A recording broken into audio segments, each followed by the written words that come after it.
పుట్టా మహేష్ పుట్టు మునిగిపోతోంది. పరువు పూర్తిగా కోల్పోయారు. మొయినాబాద్ ఫామ్ హౌస్ సాక్షిగా ఆయన బండారం బయటపడిపోయింది. పైగా ఇప్పుడు కొకైన్ మాత్రమే కాదు, మరికొన్ని రకాల డ్రగ్స్ ఆయన సేవించుంటారు అనే సందేహాలు బలపడుతున్నాయి. అందుకు తగ్గట్టుగా పోలీసులు దర్యాప్తు చేస్తున్నారు. అదే సమయంలో ఆయన బ్లడ్ శాంపుల్ నుంచి వివిధ రకాల డ్రగ్స్ వినియోగించినట్టుగా ఆధారాలు వెల్లడి కావడంతో పాటుగా అసలు నిజంగా అక్కడ డ్రగ్స్ పార్టీ మాత్రమే జరిగిందా, కాకుంటే డ్రగ్స్ అమ్మకాలకు సంబంధించినటువంటి మంతనాలు నడుస్తున్నాయా అనే ప్రశ్న కూడా ఉదయిస్తుంది.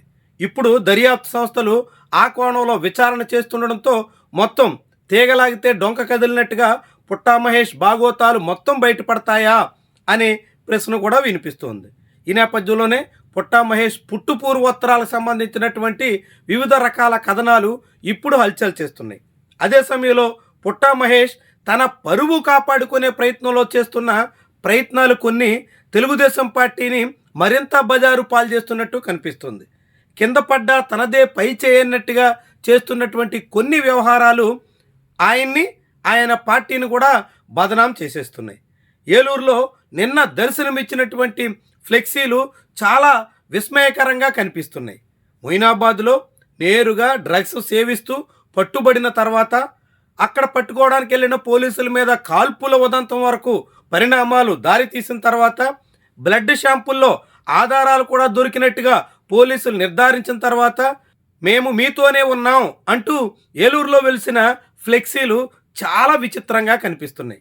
మీతోనే ఉన్నామంటే అర్థం డ్రగ్స్ సేవించినటువంటి వాళ్ళకి అండగా ఏలూరు జనం నిలబడుతున్నారనేటువంటి ఒక భ్రమలో ఏమన్నా బతుకుతున్నారా, లేకుంటే డ్రగ్స్ విషయంలో పట్టుబడిపోయినటువంటి నిందితులకు కూడా అడ్డంగా ఏలూరు వాసులు నిలబడతారు అనేవన్నా భావిస్తున్నట్ట?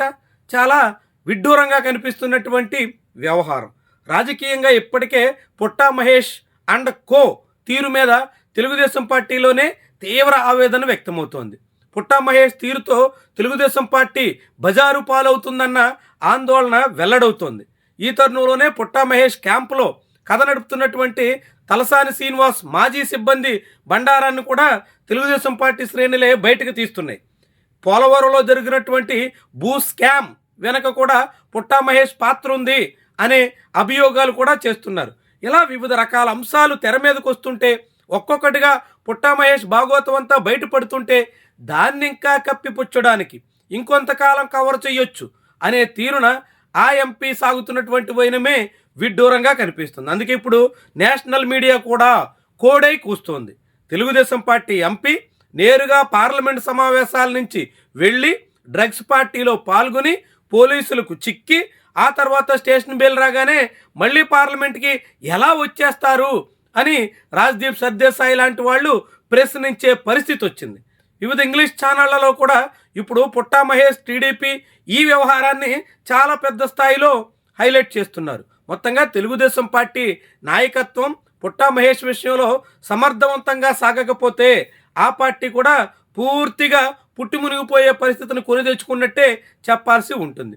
ప్రజల్లో డ్రగ్స్ విషయం మీద చాలా సాధిస్తామని, మొత్తం నియంత్రిస్తామని, డ్రగ్స్ నియంత్రించి ఎవరికి ఎటువంటి సమస్య రాకుండా చూస్తామని చెప్పినటువంటి తెలుగుదేశం పార్టీ నేతలే డ్రగ్స్ భాగోతంలో డ్రగ్స్ రాకెట్లో భాగస్వాములుగా ఉన్నారు.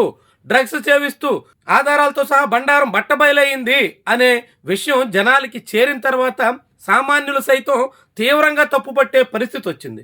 ఇలాంటి తీరుని కూడా కప్పిపుచ్చడానికి, దాన్ని కూడా సమర్థించుకోవడానికి పుట్టా మహేష్ గ్యాంగ్ చేస్తున్నటువంటి ప్రయత్నాలు మరింత అబాసుపాలు చేస్తున్నాయి.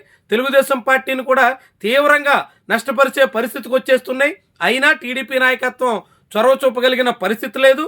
పుట్టా మహేష్ అనుకో ఏమాత్రం వెనక్కి తగ్గుతున్న ఆనవాళ్ళు కూడా లేవు. దీంతో అటు పుట్టా మహేష్ పరువు పూర్తిగా ఏలేరు పాలాయే, ఇక దాంతోపాటుగా తెలుగుదేశం పార్టీ కొంప కూడా కొల్లేరాయే అన్నట్టుగా తయారైపోతుంది. మరి ఇలాంటి పరిస్థితి ఎంతకాలం పాటు సాగదీస్తారు?